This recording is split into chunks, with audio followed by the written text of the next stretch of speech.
Hey everybody, thank you for watching. I just wanted to make a quick video. I'm currently filming this on the X100F. It's not a camera that I use often for video, but it's just easy because that's what I have on me right now. Anyway, I'm making this quick video because I wanted to update some of you guys. I've had a lot of comments and questions about my trip to Japan. What happened? I saw that you were in Alaska. Like, what was the deal with that? You made this big deal about what should I do when I go to Japan.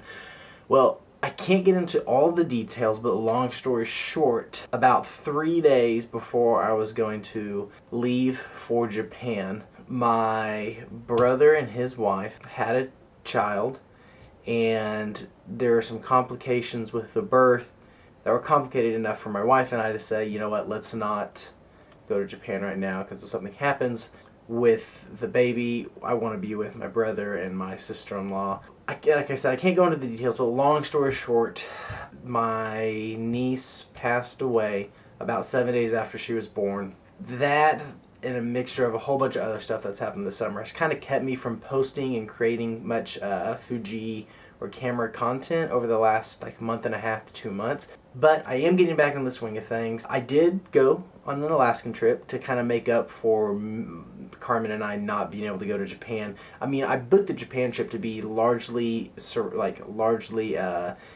around getting awesome YouTube content and cool photographs. I used to live there, and so I was also really excited about seeing some of the friends that I had lived with. But what else I want to say? On the bright side, I did notice, I can't remember the vlogger's name or the YouTuber, but he went to Japan around the same time that I was going to go to Japan, and basically did everything that I would want to have done. He did a whole bunch of street photography, talked about his experience shooting on the streets and doing this, that, and the other. If you really want Fuji X100F content in Japan, check out his channel, and especially those videos that he pushed out about a month and a half ago. After everything happened with my family and with my niece tragically passing away, a few weeks later, Carmen and I got on a cruise and ended up doing a much needed trip to Alaska. We got to do that, and I also brought my camera along. Fuji was very kind enough to send me the wide conversion lens, so some of the videos I have coming out, I have a how does the Fuji X100F compare to other cameras,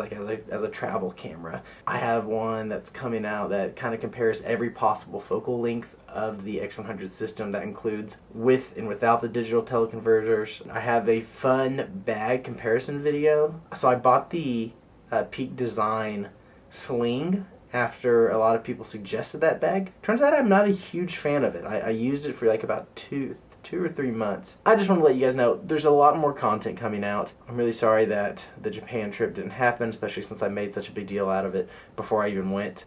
Family's way more important than anything else that I do, so I was happy to be with my brother and his family at the time. So I was very fortunate enough to be able to capture my niece's life, the very short life that she did have, and maybe at some point in time I can share some of those photos because they're very dear to our family, but not right now. That'll be something I need to talk to my brother and his wife about.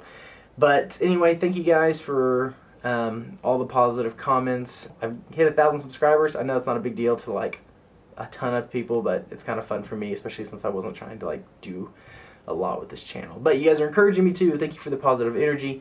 And yeah, that is this very discombobulated account of the past 2 months. More videos coming very soon, and thank you so much for watching and subscribing, and hope you have a good rest of your August. Okay, peace out. I'm framing this whole thing with the app, so it's one of the rare times that a camera app on a phone is actually helpful. Very cool. Hopefully the autofocus worked on all this. I'm a little overexposed.